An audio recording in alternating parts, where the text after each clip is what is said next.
இத்தாலியின் ருமானியா பகுதியில் உள்ள பிரிடாபியோ என்ற சிறிய நகரத்தில் ஒரு இரும்பு கொல்லரும் சோசலிச ஆர்வலருமான அலெஸ்சாண்ட்ரோ முசோலினி மற்றும் ஒரு பள்ளி ஆசிரியையான ரோசா மால்டோனி ஆகியோருக்கு மூன்றாவது மற்றும் கடைசி குழந்தையாக 1883ஆம் ஆண்டு ஜூலை 29ஆம் நாள் பிறந்தார் பெனிட்டோ அமில்கார் அண்டெரியா முசோலினி. முசோலினி கல்வியில் தேர்ச்சி பெற்று 1901ஆம் ஆண்டு ஒரு கிராமப்புற தொடக்கப் பள்ளியில் ஆசிரியராக பணிபுரிந்தார். ஆனால் அவர் தனது பணியில் திருப்தி அடையவில்லை. 1902ஆம் ஆண்டு இத்தாலியில் கட்டாய இராணுவ சேவையிலிருந்து தப்பிப்பதற்காக அவர் சுவிட்சர்லாந்திற்கு சென்றார். அங்கு சில காலம் வாழ்ந்த அவர் பலவிதமான வேலைகளில் ஈடுபட்டார். செங்கல் சூளையில் வேலை, ஹோட்டல்களில் வேலை, மொழிபெயர்ப்பு என பல தொழில்களைச் செய்தார். சுவிட்சர்லாந்தில் இருந்தபோது முசோலினி தீவிர சோசலிச புத்தகங்களை படித்தார்.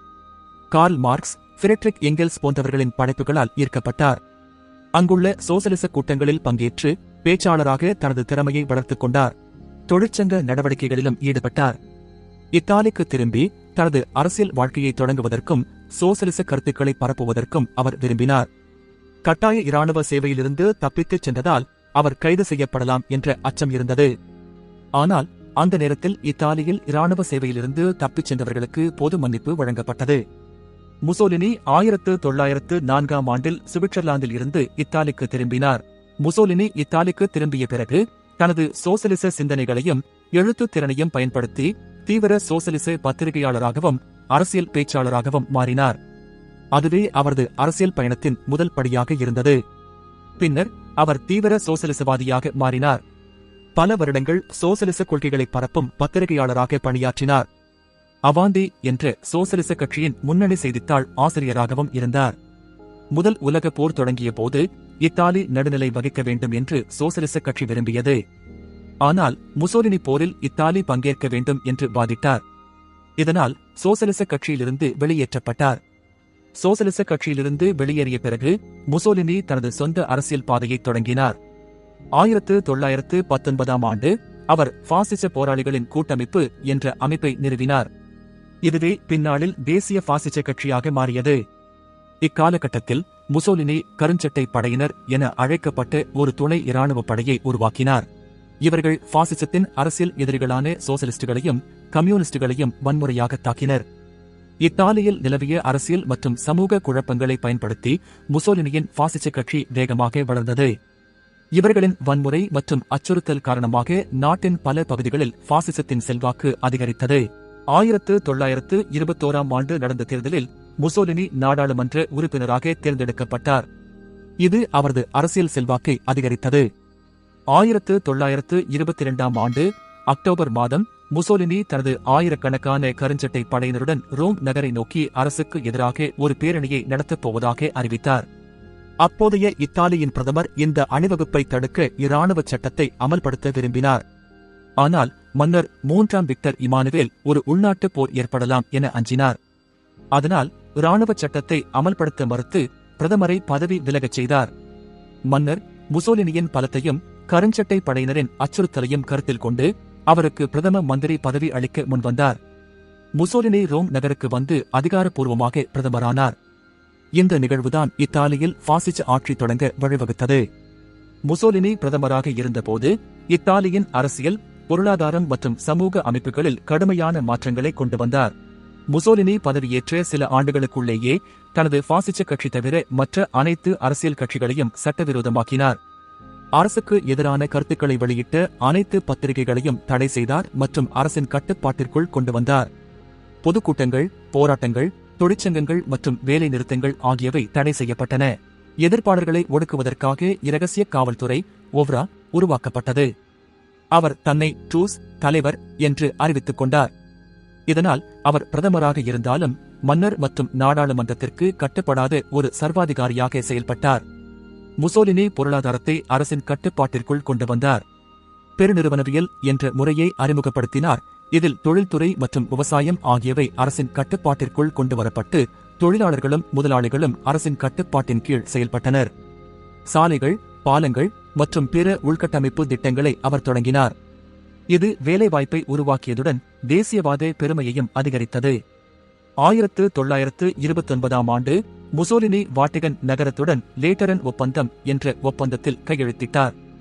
இது திருச்சபையின் இறையாண்மையை அங்கீகரித்ததுடன் கத்தோலிக்க மதத்தை இத்தாலியின் அரசு மதமாகவும் ஆக்கியது. இது மக்களிடையே முசோலினிக்கு ஆதரவை பெற்றுத் தந்தது. முசோலினி தனது புகழையும் பாசிச கொள்கைகளையும் மக்களிடையே பரப்புவதற்காக வானொலி, திரைப்படங்கள் மற்றும் செய்தித்தாள்கள் போன்ற ஊடகங்களை முழுமையாக பயன்படுத்தினார். தலைவரின் வழிபாடு உருவாக்கப்பட்டது. பாசிச கொள்கைகளை சிறு வயதிலிருந்தே மாணவர்கள் மத்தியில் புகுத்த கல்வி முறையை அரசின் கட்டுப்பாட்டிற்குள் கொண்டு வந்தார். பண்டைய ரோம பேரரசின் பெருமைகளை மீட்டெடுப்பதாக கூறி அண்டை நாடுகளை ஆக்கிரமிக்கத் தொடங்கினார். 1935ஆம் ஆண்டு எத்தியோப்பியாவை ஆக்கிரமித்தார். பிறகு அல்பேனியாவையும் கைப்பற்றினார். ஜெர்மனியின் அடோல்ஃப் ஹிட்லருடன் கூட்டணி அமைத்து 2ஆம் உலகப் போரில் அச்சு நாடுகள் கூட்டணியின் ஒரு முக்கிய அங்கமாக மாறினார். இந்த நடவடிக்கைகள் மக்களாட்சி நாடாக இருந்த இத்தாலியை ஒரு சர்வாதிகார பாசிச அரசாக மாற்றின. முசோலினி இத்தாலியில் முழுமையான அதிகாரத்தை கைப்பற்றிய போது அவருக்கு பல தரப்பிலிருந்தும் எதிர்ப்புகள் கிளம்பின. இந்த எதிர்ப்பாளர்கள் தனிநபர்களாகவும் குழுக்களாகவும் அரசியல் கட்சிகளாகவும் இருந்தனர். இருப்பினும் முசோலினியின் பாசிச கட்சியின் வன்முறை மற்றும் கடுமையான அடக்குமுறைகளால் இந்த எதிர்ப்புகள் பெரும்பாலும் முறியடிக்கப்பட்டன.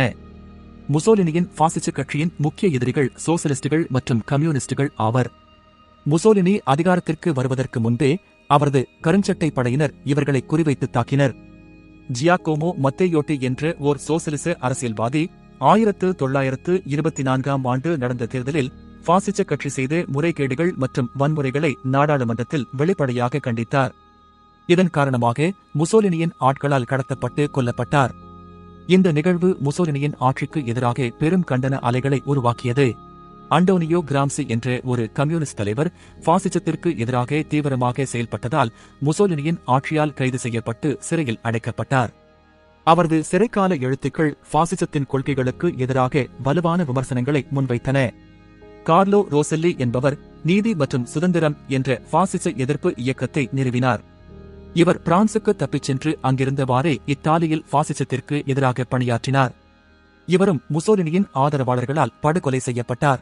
1938ஆம் ஆண்டு முசோலினி ஜெர்மனியின் அடோல்ஃப் ஹிட்லரின் கொள்கைகளை பின்பற்றி இத்தாலியில் யூதர்களுக்கு எதிரான இனவெறி சட்டங்களை அறிமுகப்படுத்தினார். இந்த சட்டங்கள் யூதர்களின் உரிமைகளை பறித்தன, அவர்களை பொது வாழ்க்கையிலிருந்து விலக்கின, மேலும் பலர் நாஜிக்களின் வதை முகாம்களுக்கு அனுப்பப்பட வழிவகுத்தன. கத்தோலிக்க திருச்சபையுடன் முசோலினி ஒப்பந்தம் செய்திருந்தாலும் மத அமைப்புகளின் சுதந்திரத்தையும் அவர் கட்டுப்படுத்தினார். கத்தோலிக்க திருச்சபை ஆரம்பத்தில் முசோலினியின் ஆட்சியுடன் ஒத்துழைத்தாலும் சிலர் பாசிச கொள்கைகளை எதிர்த்தனர். முசோலினி திருச்சபையின் கட்டுப்பாடுகளை மீறி தனது சர்வாதிகாரத்தை நிலைநாட்ட முயன்றபோது திருச்சபைக்கும் அவருக்கும் இடையே மோதல் ஏற்பட்டது. முசோலினி 1935ஆம் ஆண்டு எத்தியோப்பியாவை ஆக்கிரமித்த போது இத்தாலிய இராணுவம் நச்சு வாயுக்களை பயன்படுத்தியதாக கூறப்படுகிறது. அப்பாவி மக்கள் மீது குண்டு வீசியதாகவும் தகவல்கள் உள்ளன. 2ஆம் உலகப் போரில் ஜெர்மனியுடன் இணைந்து பல்லாயிரக்கணக்கான அப்பாவி மக்களின் மரணத்திற்கும் ஐரோப்பா முழுவதும் ஏற்பட்ட அழிவிற்கும் முசோலினி பங்களித்தார். இவை அனைத்தும் முசோலினியின் சர்வாதிகார ஆட்சியின் ஒரு பகுதியாக இத்தாலிய மக்களுக்கும் மற்ற நாடுகளுக்கும் பெரும் துன்பங்களை ஏற்படுத்தின. 2ஆம் உலகப் போரில் இத்தாலி தோல்விகளை சந்திக்கத் தொடங்கிய போது மன்னர் 3ஆம் விக்டர் இம்மானுவேல் மற்றும் சில இராணுவ தளபதிகள் முசோலினியை எதிர்க்கத் தொடங்கினர். 1943ஆம் ஆண்டு நேச நாடுகள் இத்தாலியின் மீது படையெடுத்த போது மன்னர் மற்றும் இராணுவ தளபதி பட்ரோலியோ ஆகியோர் முசோலினியை பிரதமர் பதவியில் இருந்து நீக்கி அவரை கைது செய்ய உத்தரவிட்டனர். 2ஆம் உலகப் போரின் இறுதிக்கட்டத்தில் இத்தாலிய நகரங்கள் மற்றும் கிராமப்புறங்களில் பாசிசத்திற்கும் ஜெர்மன் படைகளுக்கும் எதிராக ஆயுதம் ஏந்திய ஒரு எதிர்ப்பு இயக்கம் உருவானது. இவர்கள் பகுதிசானிகள் என்று அழைக்கப்பட்டனர்.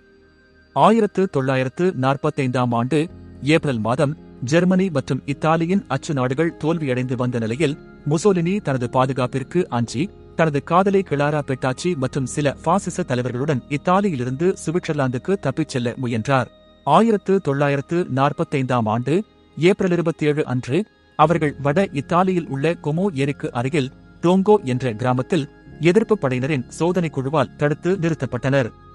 முசோலினி ஒரு ஜெர்மன் படை வீரனைப் போல மாறுவேடமிட்டிருந்தார். ஆனால் அவர் அடையாளம் காணப்பட்டு கைது செய்யப்பட்டார். முசோலினி மற்றும் அவரது கூட்டாளிகள் எதிர்ப்பு இயக்கத்தின் தலைவர்களால் உடனடியாக விசாரணை செய்யப்பட்டு மரண தண்டனை விதிக்கப்பட்டனர். இந்த தண்டனைக்கான உத்தரவை இத்தாலிய கம்யூனிஸ்ட் கட்சியும் அளித்ததாக கூறப்படுகிறது. 1945ஆம் ஆண்டு ஏப்ரல் 28 அன்று முசோலினி மற்றும் கிளாரா பெட்டாச்சி ஆகிய இருவரும் மெஸ்செக்ரா என்ற கிராமத்திற்கு அருகில் அழைத்துச் செல்லப்பட்டு சுட்டுக் கொல்லப்பட்டனர். அவர்களின் உடல்கள் மிலன் நகருக்கு கொண்டு செல்லப்பட்டன. மிலனில் உள்ள லோரெடோ சதுக்கத்தில் முசோலினி, அவரது காதலி மற்றும் வேறு சில பாசிச தலைவர்களின் உடல்கள் தலைகீழாக தொங்கவிடப்பட்டன. பொதுமக்கள் தங்கள் கோபத்தையும் வெறுப்பையும் வெளிப்படுத்தும் விதமாக உடல்களை அவமதித்தனர். இந்த சம்பவம் முசோலினியின் கொடூரமான சர்வாதிகார பாசிச ஆட்சிக்கு ஏற்பட்ட துயரமான முடிவை உலகிற்கு பறைசாற்றியது.